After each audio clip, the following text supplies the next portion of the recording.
बहुत बड़ी खबर आपको देनी है, जहां पे एक भारतीय जो स्पाई प्लेन है या जासूसी करने का जो तैयारा है वो कराची के पास देखा गया है।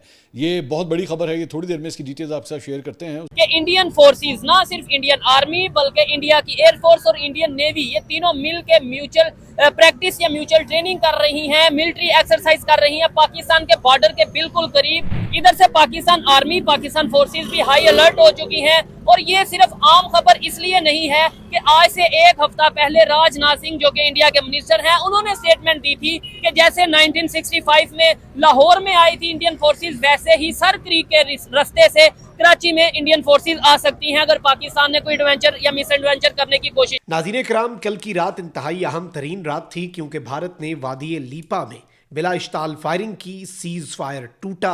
और ये एक ऐसा इकदाम था जो कि एक बड़ी जंग की जानिब बहुत बड़ा कदम है। पाकिस्तान ने भी नोटम जारी कर दिया हुआ है। इसके साथ ही साथ भारत जो है उसने भी नोटम जारी कर दिया है एयर स्पेस क्लोजर का। पाकिस्तान कल और परसों कुछ बहुत बड़ा सरप्राइज देने जा रहा है। अब किसी को नहीं पता कि ये तजुर्बा है, कोई नई एक्सरसाइजेज हैं, या फिर पाकिस्तान की डिप्लॉयमेंट और रीमोबिलाइजेशन है एसेट्स को तरीक़े से जहां पर हमने डिप्लॉय करना है। अब इस वक्त जो सबसे अहम तरीन चीज़ है वो ये है कि भारत अपने INS विक्रांत के ऊपर, जो एयरक्राफ्ट कैरियर है, उस पर बहुत ज़्यादा मान है, भारत को बहुत ज़्यादा फ़ख्र है, बहुत गुरूर है। और नेवल साइड से इंडिया कोई बहुत बड़ा एडवेंचर पाकिस्तान के खिलाफ करना चाहता है। कल से ये खबरें ज़्यादा तेज़ हो गई, ये खबर कि भारत ने सर क्रीक में अपनी फौज उतार दी है और वहां पर बहुत ज्यादा उनकी मिलिट्री की जो प्रेजेंस इस वक्त है। और पाकिस्तान में इस हवाले से जो है वो एक पैनिक पाया जाता है। अच्छा, ये तो इंडियन मीडिया में जो इस वक्त चल रहा है मैं आपको वो बता रही हूँ, लेकिन साथ में फिर मैंने ये जानने की कोशिश की कि क्या पाकिस्तान में इस हवाले से कोई स्टेटमेंट कुछ ऐसा आया है। तो कोई स्टेटमेंट तो नहीं, लेकिन एक डेवलपमेंट पाकिस्तान की तरफ से भी मुझे मिल रही है, जो कि ऑफिशियली हमें पता चल रहा है कि CNS admiral Naveed Ashraf visited post in Sar Creek area to review operational preparedness and combat readiness। और उन्होंने जो है वहां पर, इसका मतलब है कि पाकिस्तान की मिलिट्री भी वहां पर मौजूद है, कुछ ना कुछ हो रहा है। तो मेरा आपसे सवाल यही है कि क्या एक और वॉर होने जा रही है, या इस सब का क्या मतलब है? भारत ने 30 अक्टूबर से 10 नवंबर तक पाकिस्तान बॉर्डर पर होने वाले तीनों सेनाओं के सैन्य अभ्यास एक्स त्रिशूल के लिए एयरमैन को नोटैम जारी किया है। रक्षा मंत्रालय ने कहा कि इस अभ्यास में भारतीय सेना, नौसेना और वायुसेना क्लोज्ड कोऑर्डिनेशन के साथ काम करेंगी।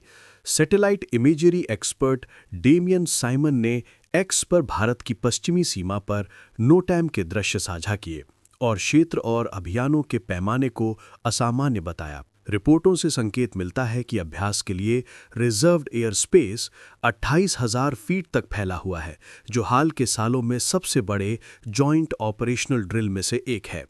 रक्षा मंत्रालय के अनुसार ये अभ्यास भारत की बढ़ती संयुक्तता, आत्मनिर्भरता और नवाचार को प्रदर्शित करेगा, जो सशस्त्र बलों के लिए प्रधानमंत्री नरेंद्र मोदी के जय यानी कि जॉइंटनेस, आत्मनिर्भरता और इनोवेशन दृष्टिकोण के 3 स्तंभ हैं। दक्षिणी कमान के सैनिक चुनौतीपूर्ण इलाकों में अभियानों का संचालन करते हुए महत्वपूर्ण भूमिका निभाएंगे। इनमें घाड़ी और रेगिस्तानी क्षेत्रों में आक्रामक युद्धाभ्यास, सौराष्ट्र तट पर जलथलचर अभियान और खुफिया निगरानी और टूही इलेक्ट्रॉनिक युद्ध और साइबर क्षमताओं से जुड़े बहुक्षेत्रीय अभ्यास शामिल हैं। आइए देखते हैं इस पर पाकिस्तानियों की राय क्या है।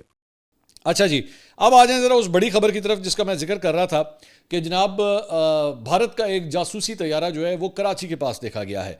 तो ज़राए के हवाले से हमें ये खबर मौसूल हुई है, और वो ये है कि ये आज से 2 दिन पहले का वाक़या है, जब एक भारत का जासूसी तैयारा वो बेसिकली उड़ा है अबू धाबी से, और अबू धाबी से उड़ते हुए वो इंडिया की तरफ जा रहा था। लेकिन उसके बाद जो है वो पाकिस्तानी जो वाटर्स होते हैं, पाकिस्तानी की जो समुद्री हदूद है उसके अंदर वो देखा गया है, और वो कराची के पास से उड़ता हुआ जो है वो देखा गया।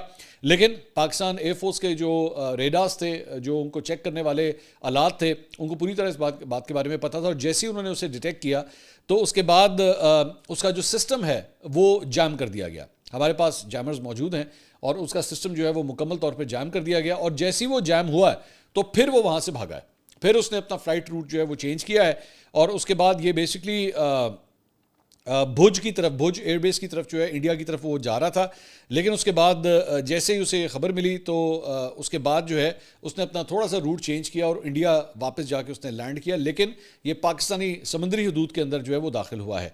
तो ये बड़ी इंटरेस्टिंग खबर है। और आप जानते हैं कि मैं आपको पिछले 2-3 दिन से बात बता रहा हूँ कि इंडिया जो है ना वो बहुत एक्टिव हुआ हुआ है, वो इस वक्त काफ़ी ज़्यादा एक्टिव हुआ हुआ है बॉर्डर की दूसरी तरफ, और ख़ास तौर पे अपनी बड़ी एक्सरसाइजेज जो है वो करने जा रहा है। मेरी इतलात के मुताबिक आज से 3 या 4 दिन के बाद, मोस्ट प्रॉब्ली 30 तारीख के आसपास, मेरी जो खबरें मेरे पास आ रही हैं, 30 तारीख के आसपास जो है वो पाकिस्तानी एयरफोर्स भी जो है कोई बड़ी एक्सरसाइज करने जा रही है। वो कितने दिन की होगी ये भी फाइनल नहीं है, लेकिन पाकिस्तानी एयरफोर्स भी जो है वो इस सिलसिले में कोई बड़ी कार्रवाई करने जा रही है, कोई एक्सरसाइज करने जा रही है बॉर्डर एरियाज़ के पास।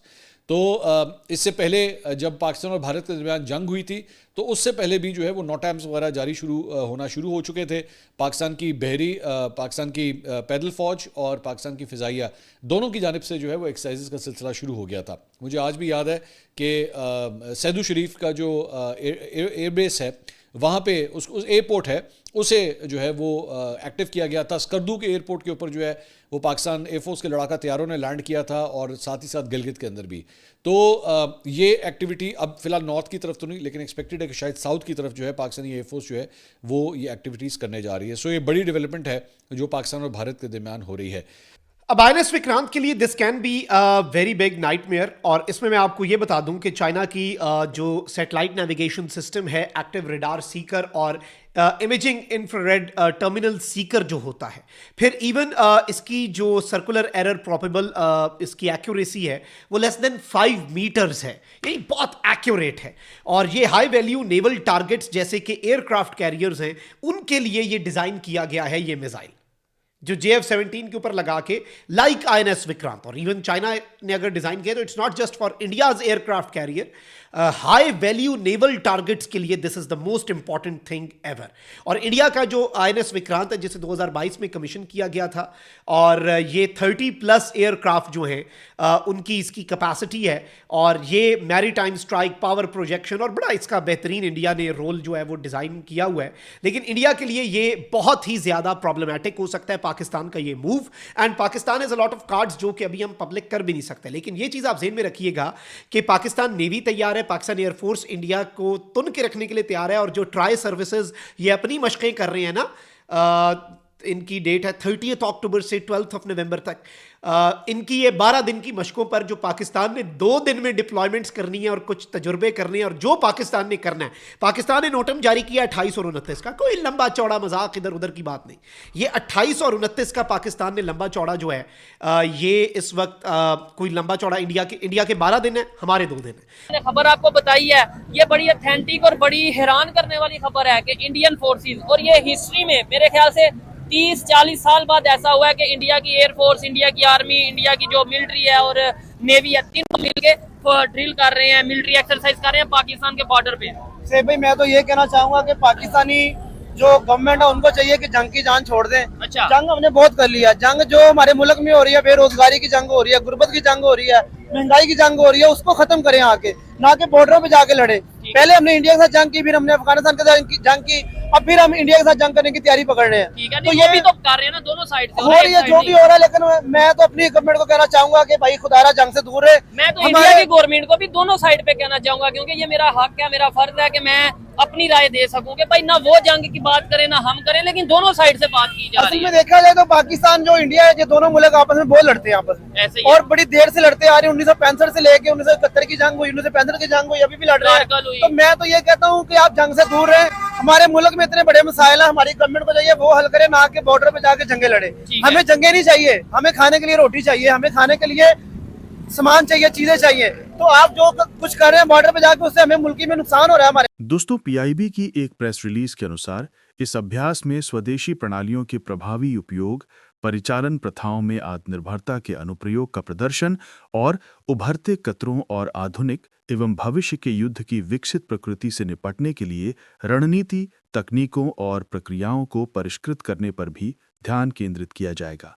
यह अभ्यास स्वदेशी रक्षा प्रणालियों के प्रभावी उपयोग और उभरते खतरों और आधुनिक युद्ध की विकसित प्रकृति से निपटने के लिए रणनीति, तकनीकों और प्रक्रियाओं के परिशोधन पर भी केंद्रित है।